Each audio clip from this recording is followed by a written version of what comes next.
Did a double feature today. Second film I saw, Monster Summer with Mel Gibson. Let's talk about it right now.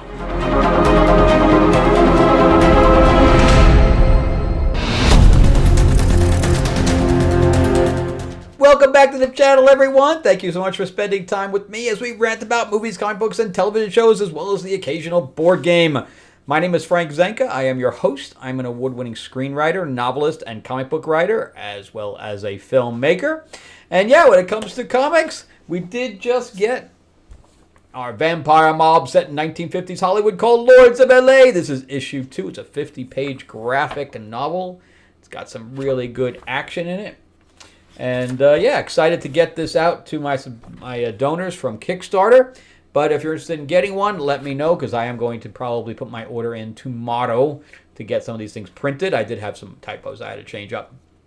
But anyway, just put a comment in the link below or in just in the comment section, and I will get one out to you when I do sign them. And also, I know if you've been watching my channel, we finally released Mythlord's Classic Monsters on Kickstarter, which you can find the link in the description below, or you can go to mythlords.net, and it'll jump you right to there with artwork by Mark Spears, who did a lot of comic covers from Marvel and DC. But anyway, it's really a great game, and it's easy to learn, so you can jump in there. And plus, it comes with figures. There's the creature from the deep. Ooh. Good stuff. Anyway, it comes with a bunch of figures that you can print out as well, STLs. All right, so let's talk about Monster Summer. So I had no idea really what I was getting into. It kind of looked like Stranger Things with Mel Gibson in it. That's what it looked like. And I was okay with that, especially after I had just seen... and I bought 2 tickets. I actually had... this is the first one I had... Normally, I would just hop into another thing, but my A-list allows me to do 3 a week, so literally it was literally one starting after the other. I had to wait maybe 10 minutes. So I literally went to the usher and rescanned my ticket, even though I was already inside. So yeah, but nobody bothered me anyway.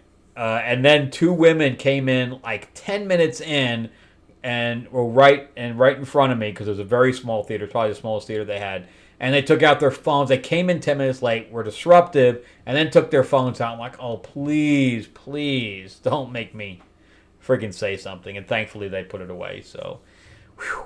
I haven't gotten into a fight lately. My reputation's sliding off.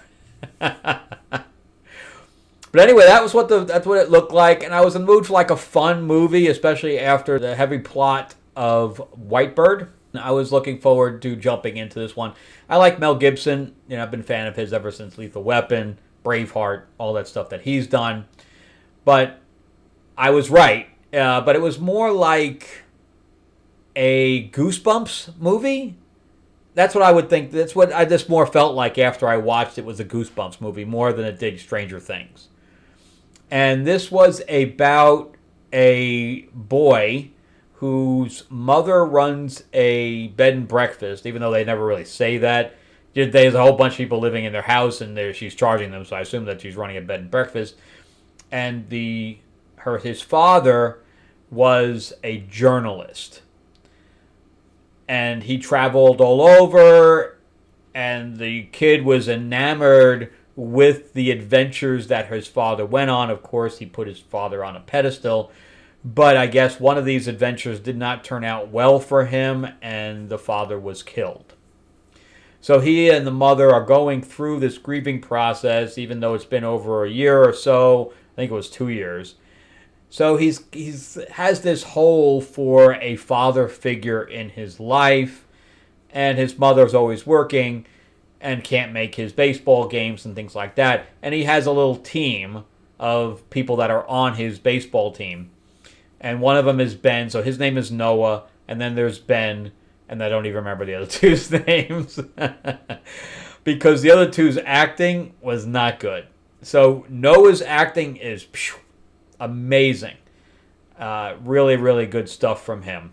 And then Ben did a really good job too. but Noah and Ben's relationship and their interaction together, really, really good stuff. It really makes the movie worth watching just to see the two of them. And Mel Gibson plays the straight guy, but he's able to inject comedy in there by remaining in the straight guy format. So the kid who plays Noah, his name is Mason Thames, and he was the one who played in Black Phone. So he was really good in that too. He's just a really good actor, and them getting him for this is what elevated this movie, because, like I said, those two really were able to make this film work. And Lorraine Bracco has a very small role. Of course, she's from The Sopranos. And this is interesting.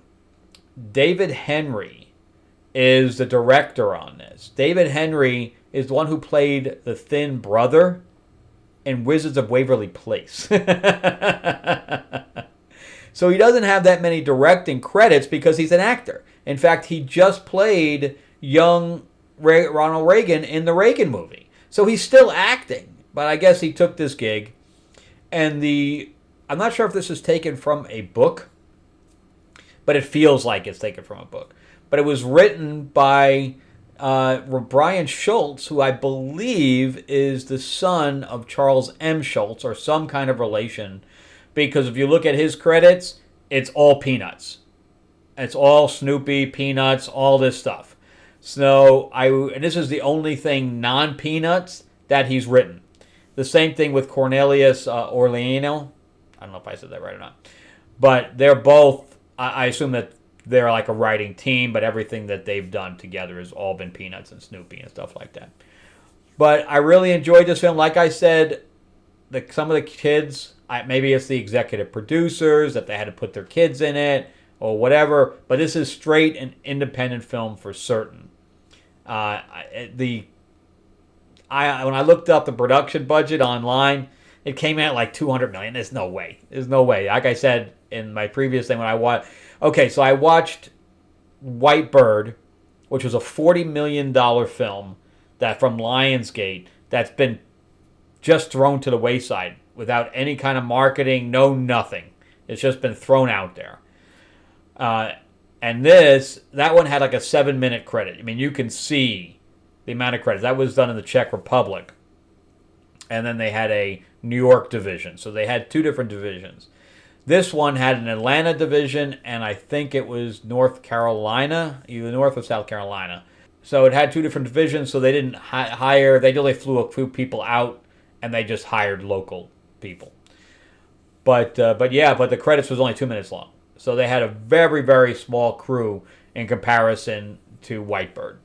So there's no way that this thing cost $200 million. If it was over $10 million, I'm going to be shocked. But this one isn't getting any kind of big release either. I don't know if they just threw it out just to get some reviews out there to go to streaming. I don't know. It's got some independent production companies on it like Nickel and Pastime. Never heard of them. So it's definitely a low-budget film for sure. But I love going to see independents, especially after seeing Joker and seeing how bad that was. I saw two independent films back-to-back, and they were both better. Both of them. Even as iffy as some of the acting is in here, I really enjoyed the plot line. So the plot here is that Ben, who is the friend of Noah that's on his baseball team, is a really good baseball player, but they're almost like brothers. He goes swimming with a girl that Noah likes, and so he doesn't go with them because it ends up being a possible relationship connection between them, and they go swimming, and a witch pulls him under and takes part of his soul, so he's like a zombie. So Noah, who's trying to emulate his father and be a writer, he is trying to find the answer to this, and then he starts finding out that there are other events that have happened that are similar. And Kevin James has a very small role in here too. He plays the editor of the local paper, things like that. But anyway, he ends up going and befriending Mel Gibson's character, who the whole neighborhood feels like he killed his own family, stuff like that. So he's kind of like this black sheep of the community. But he ends up being friends with him, and then they end up embarking on this mystery together. And so Mel Gibson's son was taken and presumably dead, and then Noah's father is gone. So they end up filling the pieces of each other's lives. And it's very sweet at times, for sure. In fact, the girl in here is Abby James Witherspoon. I wonder if she's related to Reese. I don't know. Oh, yeah. That's Reese Witherspoon's daughter. Okay. And she's the one I'm criticizing on her acting. All right. Reese, you need if you're going to start putting her in movies, you need to train her a little better. Her acting is not very good. And Patrick Rena plays the umpire. I know I've seen him before. I just don't know what. Dark Ride, Big Green. So The Sandlot. He's from The Sandlot.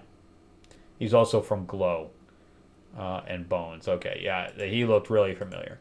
But anyway, they believe that it's a witch that is taking their thing and then taking the souls of these children and leaving them as zombies. So nobody believes them, of course. Is it really a witch or not? You know, stuff like that. So interesting stuff.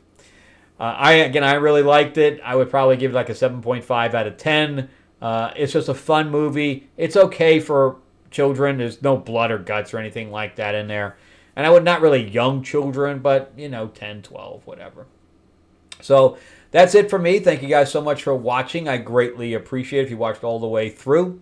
Check out some of my other videos, and if you can, check out my review of Whitebird. That, of course, I saw as, like I said, a back-to-back feature. Plus, remember, too, that Mythlord's Classic Monsters, we're about halfway to goal right now. We're about to break 5,000, and it's you play your favorite classic monster, whether it's Dracula, Frankenstein, Creature from the Deep, or the Wolfman. You create your monster army with the Bride, Hyde, Invisible Man, etc., and you take over locations like Dracula's Castle and the Ghost Ship and things to that effect. Lots of fun. All right, check out the link in the description below or go to mythlords.net. All right, thanks again for watching, guys, and I will see you guys in the next one. Have a great week.